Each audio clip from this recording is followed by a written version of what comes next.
March 1983, 11:47 p.m. A parking lot in Huntington, Long Island. It's raining. One car in this lot matters tonight. A black 1982 Jaguar XJ6. $53,000. The most expensive car that Tony Dux Corallo has ever owned. 50 feet away, inside the restaurant, Corallo is finishing dinner with his wife. He is the boss of the Lucchese crime family, one of the 5 most powerful men in the United States. He controls construction contracts, garbage routes, union jobs across New York. He has ordered murders with the same casualness that you order coffee.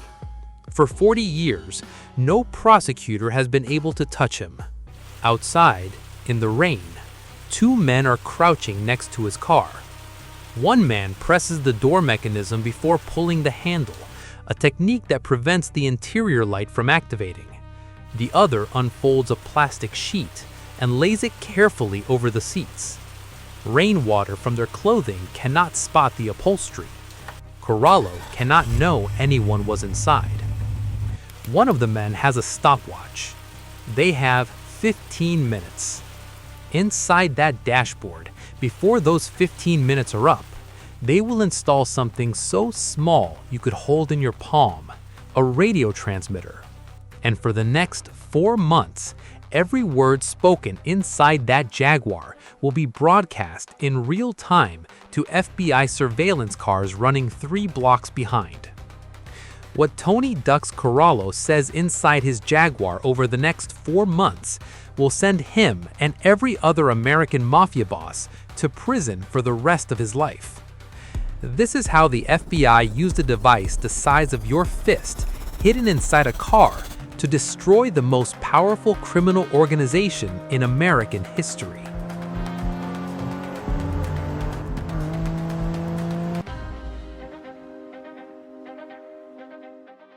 Before the FBI could take them down, they had to understand exactly what they were fighting. The American Mafia had operated in New York since the 1920s. 5 families, the Gambino, Genovese, Lucchese, Colombo, and Bonanno families. Each controlled specific territories. Each ran specific rackets. But above all 5 families, unknown to almost everyone outside law enforcement, there was something else. They called it the Commission. Formed in 1931 by Charles Lucky Luciano, the Commission was exactly what the name implied: a board of directors, a supreme court. When 2 families had a dispute, the Commission resolved it. When someone needed to be murdered, the Commission authorized it. When new territories were carved out, the Commission divided them. But the Commission's most financially significant function, the one that touched every American citizen whether they knew it or not, was this. In New York City in the 1980s, every commercial construction contract valued between $2 million and $15 million was awarded by a secret group the Mafia called the Concrete Club. You could not pour concrete for a new building in Manhattan without their permission. Your company was either in the club or you did not get the work, ever. In return for controlling which companies got contracts, the Commission took a 2% kickback on every single project. 2% of every hospital, every school, every apartment building, every office tower. This money flowed upward, through the families, to the Commission bosses at the top. Every New Yorker who rented an apartment, worked in an office, went to a hospital, they were paying the Mafia. They just didn't know it. And at the top of this structure sat 5 men. Paul, Big Paul Castellano, boss of the Gambino family. He had built a 17-room mansion on Staten Island, designed to resemble the White House in Washington, D.C. He called it, without irony, the White House. Anthony, Fat Tony Salerno, acting boss of the Genovese family. He ran his meetings from a social club in East Harlem, deliberately presenting himself as a low-level numbers runner. He was actually a front. The real boss was someone else entirely, a secret the FBI would not uncover until after the trial. Anthony, Tony Ducks Lucchese, boss of the Lucchese family, the man in the Jaguar. He had earned his nickname over 40 years of evading prosecution. Carmine, the Snake Persico, boss of the Colombo family, and Philip Rastelli, boss of the Bonanno family. 5 bosses, 1 commission, in operation for 50 years. In 1980, the FBI decided it was time. The investigation was codenamed Operation GENUS, the most ambitious organized crime operation in American history. It brought together the FBI, the NYPD, and the New York State Organized Crime Task Force into a single coordinated unit. More than 200 federal agents were assigned. The investigation would run for 5 years before a single arrest was made. Their legal weapon was a law that had existed since 1970 but had never been used at this scale: the Racketeer Influenced and Corrupt Organizations Act, RICO. Before RICO, federal prosecutors faced a problem that had protected organized crime bosses for decades. The bosses themselves rarely committed crimes directly. They gave orders. Soldiers executed those orders. Under existing law, you could arrest a soldier for the robbery. You could not arrest the boss who ordered it, not without a direct, documented connection. And the Mafia had spent 50 years ensuring those direct connections did not exist on paper. RICO changed the equation entirely. Under RICO, if prosecutors could prove that someone was a member of a criminal enterprise, an organization that committed crimes as its core function, that person could be held responsible for the enterprise's crimes, not just their individual acts. You didn't need to prove the boss pulled the trigger, you needed to prove he ran the organization that did the killing.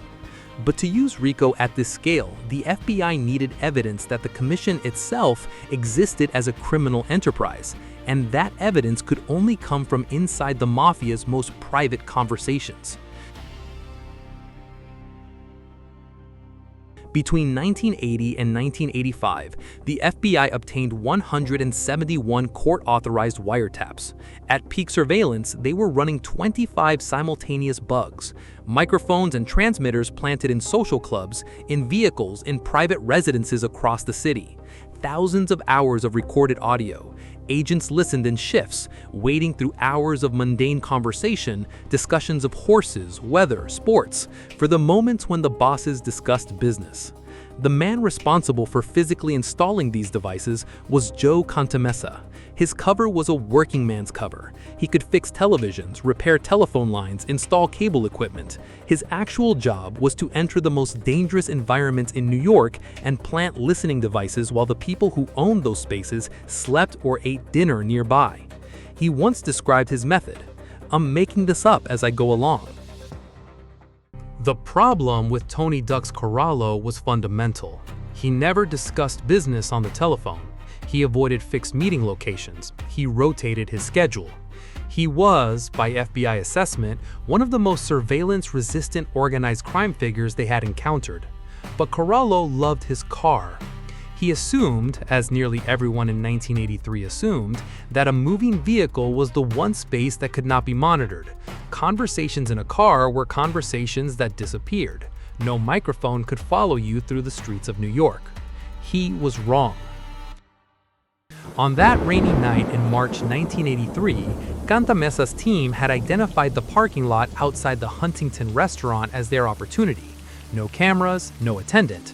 Corallo and his wife inside expected to remain for at least another hour. The team moved to the Jaguar. One agent worked the door mechanism simultaneously with the handle. The interior light stayed dark. Plastic sheeting went across the seats. The dashboard came out. The transmitter went in. The dashboard went back. Surfaces wiped. Door closed. 15 minutes. No trace. For the next 4 months, a rotating team of FBI surveillance vehicles followed Corallo's Jaguar through New York. 3 to 4 blocks of distance, the transmitter broadcast continuously to receivers in the chase cars, which rebroadcast to a separate recording band, operating independently. The operation was completely invisible to Corallo. Inside the Jaguar, Corallo spoke freely. He discussed the commission's internal structure in specific detail, which family controlled which rackets, how tribute was calculated and divided, how disputes between families were adjudicated. He discussed murders with his driver and associate Salvatore Avellino as if discussing traffic. He discussed the concrete club in terms that would later be played directly to a federal jury. He believed he was alone. Meanwhile, across the city, Cantamesa's team was completing a second operation. The target was Castellano's mansion on Staten Island, the 17-room structure its owner called the White House. Castellano left for a vacation in Florida. The team moved in. Castellano had guard dogs, Dobermans. The team brought sedatives. They drugged the dogs. They disabled the alarm system. They planted microphones in the dining room and the living room, the two spaces where Castellano held his most important internal meetings. Then they left, leaving no trace of entry. The microphones in Castellano's dining room eventually recorded discussions of murders, internal Gambino family governance, and drug deals. An irony since Castellano had officially forbidden his men from involvement in narcotics. His private life was also captured, an ongoing affair with his Colombian housekeeper. But that was incidental. The criminal conversations were the evidence. 25 simultaneous bugs, 171 wiretaps, 200 federal agents, 5 years, and one man coordinating all of it from the U.S. Attorney's Office in Manhattan. Rudolph Giuliani had been appointed United States Attorney for the Southern District of New York in 1983. He was 39 years old. He had a specific ambition that most of his predecessors had considered unrealistic. He did not want to prosecute individual mafia crimes. He wanted to prosecute the mafia itself. His assistant prosecutor, 32-year-old Michael Chertoff, who would later serve as Secretary of Homeland Security under President George W. Bush, explained what they were attempting to prove in his opening statement to the jury. The commission is kind of like a board of directors of a big criminal company. It's not romantic, not like TV or the movies. You'll see them fighting, backstabbing each other. The commission was dominated by a single principle: greed. The indictments were announced on February 25, 1985. 9 defendants, the bosses and senior leadership of New York's 5 crime families, charged under RICO with extortion, labor racketeering, narcotics trafficking, and conspiracy to commit murder. At the press conference, Giuliani and FBI Director William Webster stood in front of organizational charts showing the internal structure of the American Mafia, information that had been secret for 50 years, now displayed on cardboard for television cameras. Time magazine called it potentially the most significant assault on the infrastructure of organized crime since the high command of the Chicago Mafia was swept away in 1943. Giuliani's stated goal, spoken clearly into the cameras: our approach is to wipe out the 5 families. But before the trial could begin, one of the 5 bosses died, not from the law. December 2nd, 1985, Aniello Della Croce, the Gambino family's underboss and the mentor of John Gotti, died of cancer. Castellano did not attend the wake. His lawyers had advised him to avoid public gatherings while under indictment. To many in the Gambino family, and particularly to Gotti, the absence was an unforgivable insult. 14 days later, on the evening of December 16, 1985, Castellano was due to meet with several Gambino associates at Sparks Steakhouse on East 46th Street in Midtown Manhattan. It was the Christmas shopping season. The sidewalks around the restaurant were crowded with ordinary people: families, office workers, shoppers. 6 men in trench coats and Russian fur hats were positioned near the restaurant entrance. A backup team was stationed further down the block. Across the street, in a car with tinted windows, John Gotti and Salvatore Gravano sat with a walkie-talkie. At 5:16 p.m., Castellano's Lincoln Town Car pulled up to the curb. As Castellano stepped out of the passenger side, the primary team moved. He was shot 6 times. His bodyguard, Thomas Bilotti, stepping out of the driver's side, was shot 4 times. Both men were dead on the sidewalk before anyone nearby fully understood what had happened. Gotti watched to confirm both men were down. Then he drove slowly past the bodies and disappeared into traffic. The murder of Paul Castellano on the streets of Midtown Manhattan during Christmas shopping season was, as one journalist later wrote, planned like a military operation. It was also an act of open rebellion. Gotti had not received commission approval to kill a sitting boss. The Genovese boss was furious. There were discussions of having Gotti eliminated. Then there was a truce. But the commission trial continued without Castellano. The case did not need him. The trial began in September 1986. 10 weeks, 207 witnesses, and the tapes. On the opening day, the jury was informed they would be listening to recordings. The first set, conversations between Tony Dux Corallo and Salvatore Avellino, recorded inside a black Jaguar on the streets of Long Island and Manhattan between March and July of 1983.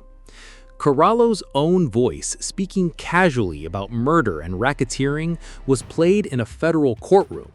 He sat and listened to himself.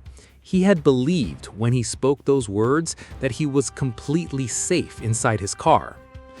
Carmine Persico, representing himself, attempted to cross-examine the surveillance investigator. He asked whether anyone in the recorded conversations had ever described themselves as a member of organized crime. The investigator said no. Persico nodded, as if this proved something. The jury was not persuaded. November 19, 1986. All 8 remaining defendants guilty. On January 13, 1987, the sentences were handed down. 7 of the 8 defendants received 100 years in prison, the maximum possible under RICO. The 8th received 40 years. Not a single one of the 7 sentenced to 100 years would ever walk free again. Giuliani stood in front of cameras. This was a historic day for law enforcement. The administration of organized crime in New York has been crippled. He was not wrong. The commission, the governing body that Lucky Luciano built in 1931, effectively ceased to function after the convictions. It held no formal meetings after 1986. The structure that had controlled unions, construction contracts, and criminal operations across the United States for 55 years was broken in a single verdict. But it did not end there. John Gotti, the man who had arranged Castellano's murder on a Manhattan sidewalk, had now become the most powerful mob boss in New York. The FBI took him to trial 3 times, 3 acquittals. Evidence disappeared, witnesses changed their testimony. Jurors were later found to have been compromised. He earned a new nickname, the Teflon Don. And in late 1986, according to FBI informant Gregory Scarpa, Persico and Gotti had quietly backed a plan to assassinate Rudy Giuliani. The rest of the commission voted it down. Giuliani continued to work in his office on St. Andrew's Plaza in Manhattan, unaware that his name had appeared on a Mafia discussion of potential targets. It took 6 more years to finish Gotti. The weapon was not another bug. It was a man, Salvatore "Sammy the Bull" Gravano, Gotti's own underboss, who agreed to testify against him in exchange for witness protection. Gravano confirmed everything: the Castellano murder, the walkie-talkie, the car watching from across the street as the boss died on the pavement. Gotti was convicted in 1992, life in prison. He died there in 2002. The commission case established something that would define FBI organized crime operations for the next 40 decades. The most effective weapon against a closed criminal network is not brute force. It is patience, surveillance, the ability to penetrate a system that believes it is perfectly secure. A bug in a Jaguar installed in 15 minutes in a parking lot on a rainy night destroyed an organization that had survived for 55 years. 20 years later, The FBI would take that lesson and apply it at a scale that would have been unimaginable in 1983. Not a bug in one car, not 25 bugs across a city, but an entire phone company, built from scratch, handed directly to 12,000 criminals worldwide. They called it ANØM, and that story is next.